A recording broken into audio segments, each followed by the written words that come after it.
बहुत परेशान है सर, ये नहीं देखा जा रहा, हम लोगों से कभी देखा ही नहीं भविष्य में ऐसा।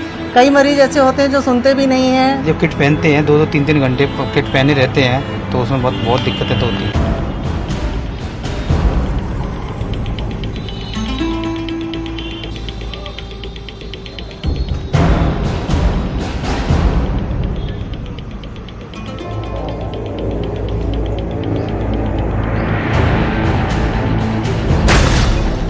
जब कोरोना का हमला होता है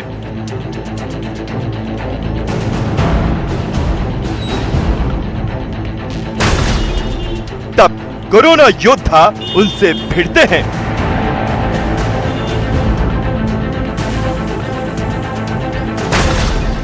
कैमरे पर कोरोना से युद्ध।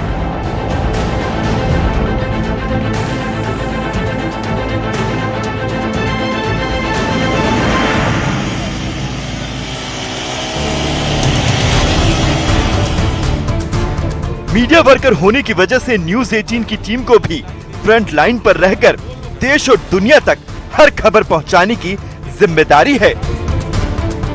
कोरोना महामारी के दौरान में ये जिम्मेदारी और बढ़ जाती है, लेकिन जिम्मेदारियों के साथ साथ खतरा भी बहुत बढ़ चुका है। कोरोना से जुड़ी तमाम खबरें आप दिन रात देखते हैं, लेकिन आज न्यूज 18 आपको सबसे बड़ी जंग लड़ रहे फ्रंटलाइन वर्कर यानी कि हेल्थ सिस्टम से जुड़े लोगों का कोरोना युद्ध दिखाएगा।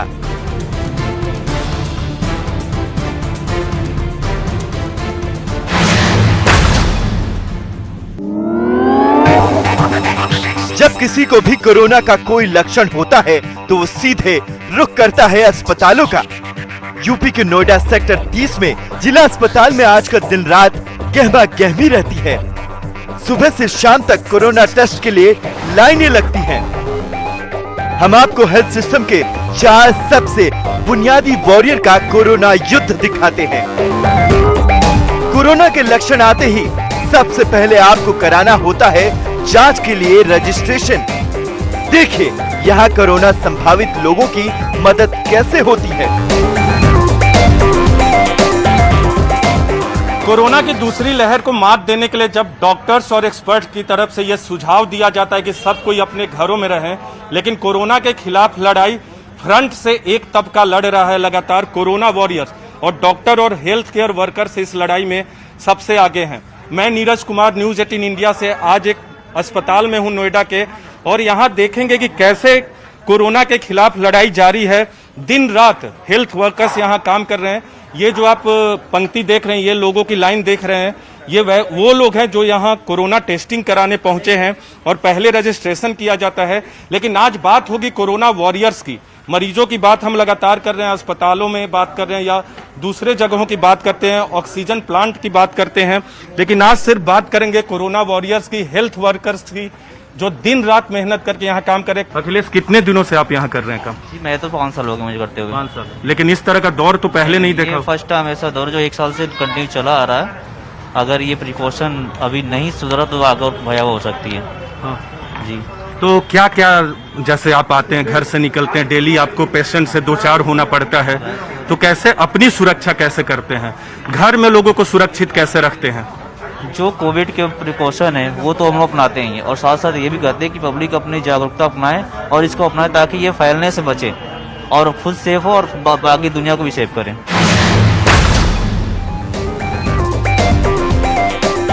कोरोना के लक्षण आने पर हेल्थ सिस्टम की सबसे पहली कतार में खड़े लोग इस खतरे का सबसे पहला सामना करते हैं।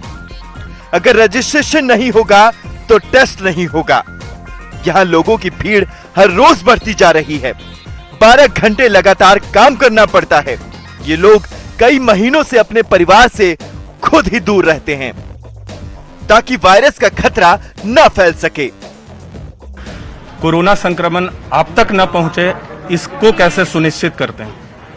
सर 5-6 घंटे डेली काम करते हैं लेकिन लोगों को मानते नहीं है। देखिए दूरी नहीं है, दूरी नहीं, जी। देख लीजिए, दो गज की दूरी किसी में नहीं है, गलती सबकी है। थोड़ा पीछे हट जाइए भैया, थोड़ा सा पीछे हट जाइए, दूरी बना लीजिए। मास्क तो सबके चेहरे पे है, लेकिन दूरी यहाँ नहीं है जी। मार्क्स भी प्रॉपर नहीं मिलता जी। अगर मार्क्स के लिए बोलते हैं पब्लिक से तो पीटने के लिए आते हैं। तो ये तो बहुत चुनौती है आप लोग के लिए कि सामाजिक दूरी भी ना हो, मास्क भी प्रॉपर तरीके से अगर न लगाया हो तो। और क्या करते हैं, कैसे घर में डर लगता है?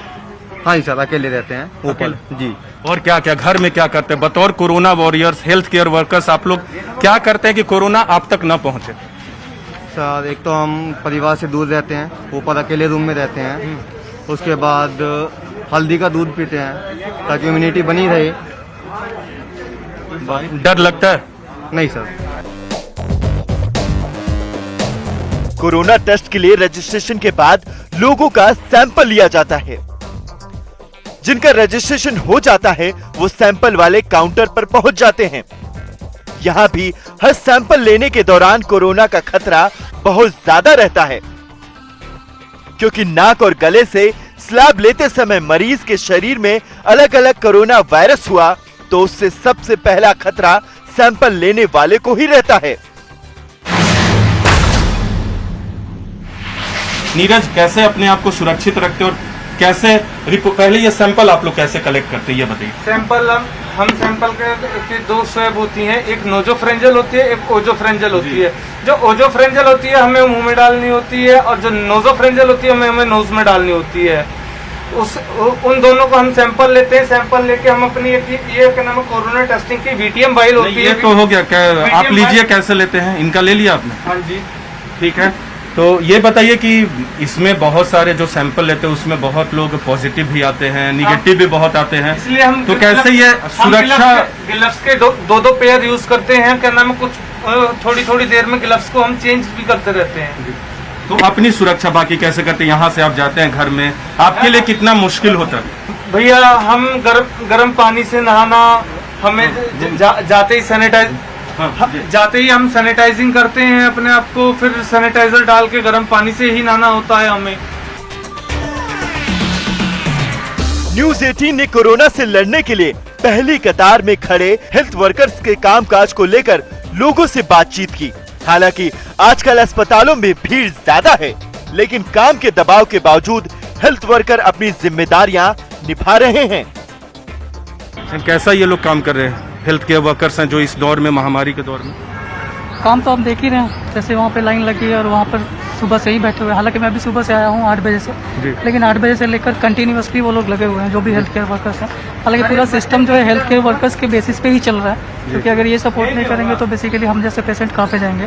तो ऑब्वियसली काम तो कर रहे हैं और सही है। और मुझे लगता है कि लेकिन फिर भी दबाव है अस्पतालों पे हेल्थ केयर वर्कर्स पे। होगा, क्योंकि अभी आप देख रहे हैं कि कोरोना का केसेस कितना ज़्यादा बढ़ रहा है। तो जिस तरह से काउंट बढ़ेंगे उस तरह से पेशेंट बढ़ रहे हैं, पेशेंट बढ़ने के कारण दबाव तो होता ही है सर। इस बार कोरोना का कहर बहुत ज्यादा है। मरीजों और मरने वालों के आंकड़े बहुत तेजी से बढ़ रहे हैं। इसलिए इस बार कई कोरोना मरीजों को एम्बुलेंस में घर से अस्पताल या एक हॉस्पिटल से दूसरे हॉस्पिटल में शिफ्ट करने की जरूरत पड़ रही है। न्यूज 18 ने हेल्थ सिस्टम से जुड़ी इस इमरजेंसी सेवा में दिन रात मरीज लाने ले जाने वालों से बातचीत की। आप लोग जान हथेली पे रख के ये काम दिन भर करते हैं, कैसे करते हैं? आपको कोविड पेशेंट को शिफ्ट भी करना होता होगा, आप जिनकी डेथ होती है उनको भी श्मशान घाट लेके जाते हैं, तो कैसे काम करते हैं आप लोग? सर हम अभी तो नहीं है, लेकिन हम जब जाते हैं शिफ्ट करते हैं तो सारा अपना किट पहन के पूरा किट वेट पूरा फुल सेफ्टी के अनुसार अपना काम करते हैं। ऐसे वक्त में जब लगातार लोगों की डेथ हो रही है, मरीजों की संख्या बढ़ रही है, श्मशान घाट में आप जाते ही हैं, क्या आपको दर्द देता है ऐसे वक्त? होता है, लेकिन क्या करें। क्या होता है? अब परेशानियां होती हैं, बहुत सारा है, दिक्कत है। जब किट पहनते हैं 2-2 3-3 घंटे किट पहने रहते हैं तो उसमें बहुत दिक्कतें तो होती हैं। कोरोना योद्धा बनकर ये लोग भी मरीजों के लिए सुबह से रात तक काम करते हैं। इस जिम्मेदारी ने फिलहाल इन लोगों को अपने घरों से दूर कर दिया है। फिर भी इन्हें हौसला है कि देश कोरोना की जंग में जल्द जीतेगा। आपको लगता है कि इस लड़ाई में जीत होगी? आप लोग की हेल्थ केयर वर्कर्स की, कोरोना वॉरियर्स की, देश की जीत? लगता है जीत होगी सर। कोई भी मरीज जब हॉस्पिटल आता है तो सबसे पहले ओपीडी में मौजूद डॉक्टर्स उसे देखते हैं। मरीजों की मेडिकल जांच के बाद उन्हें दवा देते हैं। ओपीडी में हर रोज सैकड़ों लोग दवा लेने आते हैं। यहाँ मरीजों की भीड़ के बीच उनकी तकलीफों को सुनना और दवा देने का काम करने वाले डॉक्टर हाई रिस्क जोन में काम करते हैं। अपने आप को कैसे सुरक्षित रखते हैं, क्योंकि जो मरीज आते हैं उसमें कोई कोरोना पॉजिटिव भी हो सकता है, गंभीर मरीज भी हो सकता है, निगेटिव भी हो सकता है। तो अपनी सुरक्षा को यहाँ अस्पताल से लेकर घर तक कैसे सुरक्षित करते हो? और जिस तरह से आंकड़े बढ़ रहे हैं उससे आप लोग को भी डर लगता होगा, सीधे तौर पे आप लोग को दो चार होना पड़ता है, मरीजों से बात करनी होती है। देखिए डर तो लगता ही है, बट हम यहाँ से निकलते हैं घर तो हम लोग बात करते हैं अपने आप, पूरे कपड़े जा करके पहले हाथ सैनिटाइज करके फिर कपड़े उतारते हैं, फिर नहाते हैं। वो बेसिकली सभी लोग कर रहे हैं। और जो यहाँ भी हम लोग कर रहे हैं अलग अलग बैठे हैं, कोई पास में नहीं बैठे। एंड हम लोग सारे प्रिकॉशंस ले रहे हैं, ग्लव्स भी लेते हैं। फ्रंटलाइन वर्कर होने की वजह से मेडिकल स्टाफ को वैक्सीन तो लग चुकी है, लेकिन कोरोना का खतरा अब भी है। डबल मास्क और पीपी किट समेत तमाम तरह की सावधानियां रखनी पड़ती है। इसके अलावा मरीजों की भारी भीड़ को संभालना भी चुनौती भरा काम है। और कितना मुश्किल हो रहा है, कितनी बड़ी चुनौती है। पेशेंट का जो दबाव है, प्रेशर है, वो बहुत ज्यादा है। वो हम लोगों के ऊपर तो सबसे ज़्यादा है ही, क्योंकि कई मरीज ऐसे होते हैं जो सुनते भी नहीं हैं। मास्क भी लगाएंगे तो वो नाक के नीचे उनका मास्क रहता है, तो हम लोगों को बार बार उनको बताते रहना पड़ता है कि अपना मास्क ऊपर कर लीजिए। दूसरा, आप देख ही रहे होंगे कि हम लोग ने शील्ड भी लगाया हुआ है, अपने बालों को भी कवर करा हुआ है, सब चीज़ हम पूरा प्रिकॉशन ले रहे हैं, डबल मास्क लगाया हुआ है। और बाकी हम अपनी तरफ से जो पेशेंट को समझा सकते हैं वो समझाते ही हैं। और जो भी पेशेंट यहाँ आ रहे हैं जिनको नहीं पता है कि ओपीडी बंद हो गई है, उनको ट्रीट कर ही रहे हैं। कोरोना के खतरे से बचने और सबको बचाने के लिए सैनिटाइजेशन का काम बेहद जरूरी है। कोरोना को दूर रखने के लिए ये सबसे अहम कवच है। इसलिए हेल्थ सिस्टम के तहत दिन रात अस्पतालों में सैनिटाइजेशन का काम करने वाले भी कोरोना योद्धा हैं। ये लोग सुबह से शाम तक अस्पताल के हर हिस्से को सैनिटाइजेशन करने का काम करते हैं, ताकि कोरोना के खतरे को कम किया जा सके।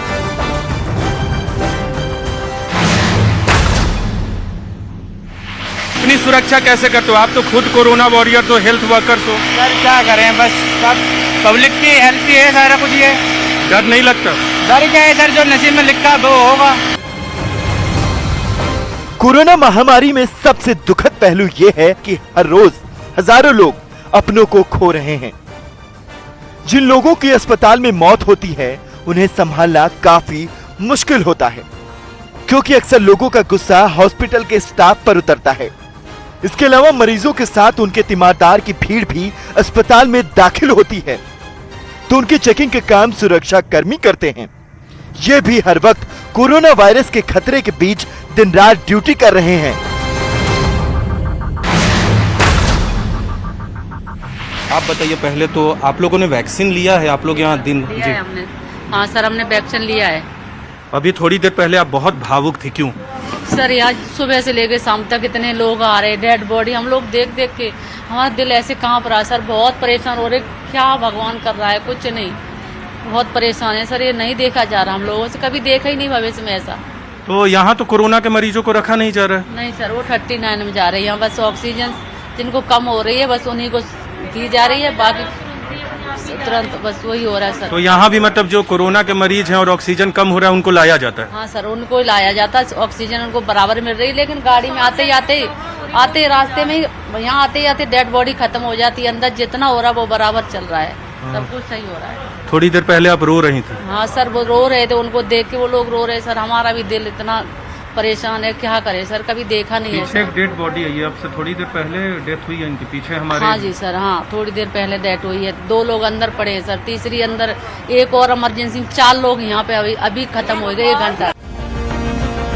सिर्फ कोरोना मरीजों के लिए नहीं, बल्कि स्वास्थ्य से जुड़ी हर मुश्किल के लिए हेल्थ वर्कर्स हमेशा फ्रंटलाइनर रहे हैं। ऐसे में हमें इन लोगों की शारीरिक और मानसिक स्थिति समझनी होगी, क्योंकि कोरोना के खिलाफ हमारी लड़ाई में यही लोग हैं जो वायरस के खतरे को जानते हुए भी हमारे दर्द को दूर करने की कोशिश में हमारा साथ दे रहे हैं। तो यही कहानी अभी देश के अलग अलग अस्पतालों की है और कोरोना महामारी के खिलाफ इस लड़ाई को तेज करना है और जिसमें सबसे बड़ी भूमिका health care workers, corona warriors की है। कैमरा पर्सन दिनेश नागर के साथ नीरज कुमार, न्यूज़ 18 इंडिया, नोएडा। कुमार, बिहार में अब यही बात 100 से 300 जितना आदमी आता है उतना आदमी को हम सिलेंडर रिफिलिंग कर देते हैं, सबको दे देते हैं। सुबह में कैसे है कि लोगों की सेवा करनी है? नहीं, ये जो महामारी है इससे जूझने के लिए तो जरूरी है कि हम सहयोग करें, किसी भी आदमी को, पेशेंट को बचाने के लिए जितना हमसे संभव हो सकता है हम मदद करने के लिए तैयार हैं। निराश हमारे नजदीक से निराश नहीं जाएगा। जब पूरे देश के अस्पतालों में सांस पर संकट का साया मंडरा रहा है, तब बिहार की राजधानी पटना में SN सिंह जैसे लोग निराशा में आशा की अलख जगाए हुए हैं। ऑक्सीजन सिलेंडर की रिफिलिंग की कीमतें जहां आसमान छू रही हैं, तो वहीं दीदारगंज चेक पोस्ट के पास SN सिंह की रिफिलिंग सेंटर सिर्फ 100 रुपए में सिलेंडर को भरकर लोगों को दे रहा है। महज 100 रुपये में अगर आपको सिलेंडर जो है भर जा रहा है तो निश्चित तौर पर अभी के समय में ये आपके लिए बहुत महत्वपूर्ण चीज़ है। जिनको जानकारी नहीं हो वो यहाँ आ सकते हैं, क्योंकि व्यवस्थापक ने जानकारी दी है कि किसी को निराश नहीं लौटने दिया जाएगा यहाँ से। इधर सबलपुर ऑक्सीजन प्लांट यूनिट से भी लगातार ऑक्सीजन की आपूर्ति की जा रही है। बिहार में कुछ ही दिनों की ऑक्सीजन किल्लत के बाद अधिकारी से लेकर कर्मचारी तक इतने रेस हो गए कि उत्पादन भरपूर हो रहा है। अब सरकारी अस्पतालों के साथ साथ प्राइवेट अस्पतालों को भी जितनी मांग उतनी ऑक्सीजन सिलेंडर दिए जा रहे हैं। यहाँ पे आप लोग को रोज मिल जाता है? हाँ सर, रोज मिल। कोई दिक्कत नहीं दिक्कत, प्राइवेट हॉस्पिटल? नहीं सर। बिहार में अब ऑक्सीजन की मारामारी नहीं है और इस विकट घड़ी में ये सुकून देती है। तो दिखाना चाहेंगे ये लिक्विड ऑक्सीजन जो है उसके एक बड़ा वैन जो है वो आया है और दूसरे राज्यों से लिक्विड ऑक्सीजन भी जो है ऑक्सीजन लगातार पहुंच रहा है पटना में। और ये तस्वीर जो है यह वाकई में सुखद तस्वीर है, इस लिहाज से कि कई दिनों तक ऑक्सीजन लिक्विड जो थी वो पटना में नहीं पहुंची थी। अब बड़े टैंकर में ऑक्सीजन लिक्विड जो है वो पटना पहुंचने लगी और यही कारण है कि ऑक्सीजन का प्रोडक्शन भी लगातार होने लगा है। और ये कहीं ना कहीं जो कोविड पेशेंट हैं उनके लिए कारगर साबित हो रहा है। ये सबलपुर ऑक्सीजन यूनिट की तस्वीर है और पटना में पिछले कुछ दिनों से लगातार ऑक्सीजन गैस सिलेंडर की जो मारामारी चल रही थी, अगर बहुत सारे लोग यहाँ आ रहे हैं जो निजी तौर पर होम आइसोलेशन में जो लोग हैं उनके लिए भी यहाँ पर गैस सिलेंडर की जो छोटा सिलेंडर है उसके लिए व्यवस्था की गई है। वो यहाँ पर पहुँचते हैं और चालान कटवा कर वो यहाँ से ऑक्सीजन गैस सिलेंडर ले सकते हैं। ऑक्सीजन की किल्लत का पतन हो चुका है, लेकिन इसका ये मतलब नहीं है कि आप लापरवाही बरतें। सरकार ने सख्ती बढ़ाई है तो आपके भले के लिए। नियमों का पालन करें और सुरक्षित रहें।